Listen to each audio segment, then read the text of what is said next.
E aí, turma, aqui é o JP e a gente vai seguir fazendo exercícios da apostila Koch para o cursinho de Química 131, apostila 5, capítulo 28, que trata de reação de neutralização parcial. Então, a gente já estudou neutralização total, agora neutralização parcial. Vamos lá, então. Primeiro exercício. Equacione a reação de 1 mol de ácido sulfúrico com... Então, ele deu aqui as quantidades. Lembrando que a gente só faz neutralização parcial quando, de fato, o exercício pede que a gente faça, tá? Ou quando ele define as quantidades para a gente em mol do meu ácido e da minha base. Do contrário, como caso tradicional, a gente faz neutralização total. Aqui ele falou que é 1 mol do ácido sulfúrico e foi mexendo na quantidade de base que eu vou usar. Lembrando que ácido sulfúrico, terminação ico, nós temos um ácido do padrão. Então, lá do boconoclosopô. O sulfúrico é o enxofre, fórmula H2SO4. Então, só lembrando que o ácido sulfúrico tem 2 hidrogênios ionizáveis, tá certo? Assim, ele é um diácido. Vamos montar aqui. Então, eu tenho 1 mol desse, agora eu tenho que montar com 1 mol de KOH. O hidróxido de potássio, KOH, tem apenas um OH. Lembrando que para cada neutralização que eu vou fazer é um H+, para um OH-. Ou seja, se eu vou usar exatamente um do ácido e um dessa base, vai me sobrar ainda, no meu sal, um hidrogênio ionizável. Então, vai ser um sal ácido, um sal de caráter ácido, ok? Justamente, o que eu tenho aqui? Vamos lá. 1 H2SO4 mais 1 KOH, eu tenho aqui um hidrogênio sal, tá certo? Então, vai ficar aqui, ó, KHSO4 mais uma água. Lembrando que eu usei um desse para um desse, formei uma água. Sobrou um hidrogênio ácido, vai vir aqui para o sal. Cuidado na hora das cargas, tá? O sulfato tem carga 2-. Para poder balancear aqui, para não sobrar carga, o que eu tenho? 1+ do potássio e 1+ do hidrogênio.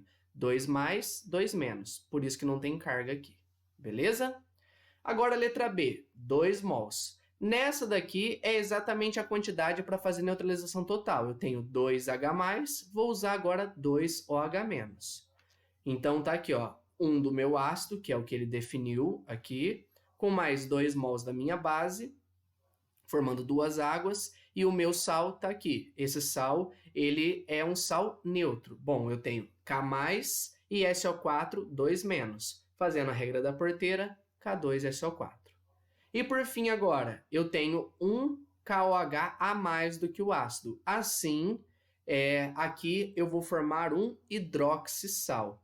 Quando eu montar essa estrutura, então eu tenho 1 do meu ácido para 3 da base, o que vai acontecer? Eu vou eliminar todos os hidrogênios ácidos, mas ainda vai sobrar um hidróxido, né? Um OH no meu sal.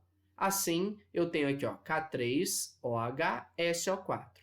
Eu formo apenas 2 águas, porque eu tenho 2H+, 2OH-. O OH- que sobra está aqui. Lembrando que é K3 por quê? Eu tenho aqui, ó, 3+ nesse pedaço, 1- aqui e 2- aqui. Não sobra carga nenhuma aqui na minha estrutura, tá certo?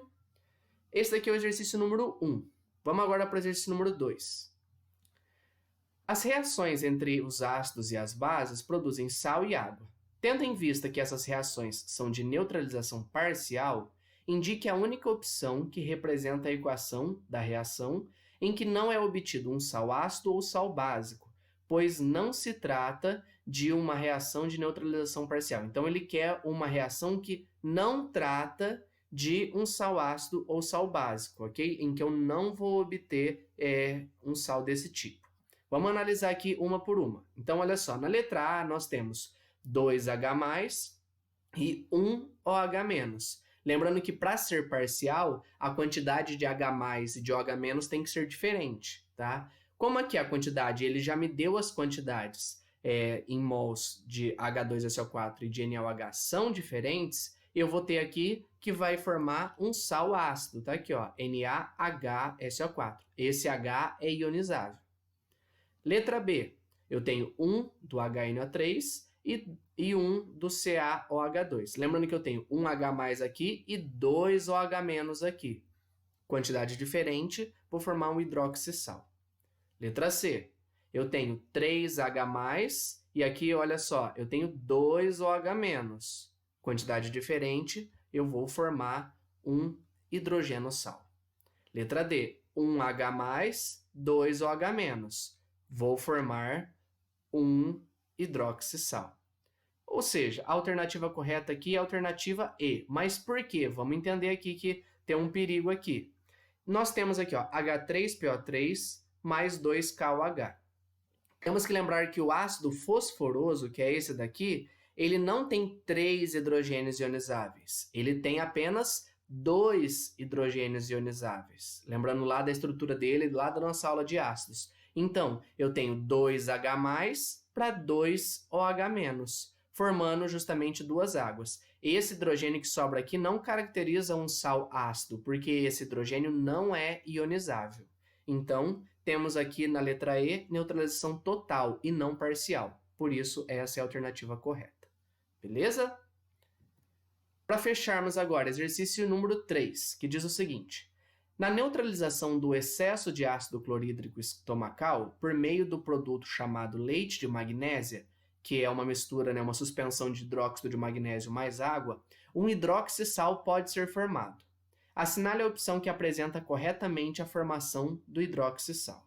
Então, olha só, ele tem ácido clorídrico, que é o HCl, reagindo com MgOH2, hidróxido de magnésio. Tá? Cuidado aqui porque o magnésio é da família 2A, então a base dele é MgOH2. Tá? Então, aqui a gente já elimina a letra C, tá certo? Temos aqui, ó, a fórmula certa da minha base e aqui a fórmula certa do meu ácido. Como ele quer formar um hidroxissal, significa que é um sal que vai ter um OH. Se a gente analisa aqui, a única alternativa aqui, sobram duas alternativas na verdade, sobra a letra B e a letra D. Qual que é o nosso cuidado que a gente tem que ter aqui? Bom, eu tenho 2OH- e 1H+ aqui, ou seja, vai sobrar um OH-. É de fato o que acontece. Quando a gente analisa o sal, vamos ver as quantidades. O magnésio é 2+, o OH é 1- e o Cl também é 1-. Então, ó, 2- aqui com 2+. Tá certinho. Aqui não, ó, aqui tem problema das cargas, porque ó, 2+, 1-, e aqui, ó, 1- cada cloro, ou seja, dá 2-. Então, tem 3 coisas negativas e 2 positivas. Eu não estou aqui com a fórmula correta dessa estrutura. Então, de fato, é a alternativa B. Se você não quisesse olhar, então, ó, a formação de hidroxissal é essa daqui. Se você não quisesse olhar pela estrutura, você poderia olhar pelo nome. A gente não fala hidroxidicloreto, não tem esse di aqui. Então, o nome desse sal é hidroxidicloreto, um hidróxido, cloreto, porque é o nome do ânion original, de magnésio. Ok? Alternativa B. A gente fecha mais um capítulo. Qualquer dúvida, estou à disposição. Até a próxima. Tchau, tchau.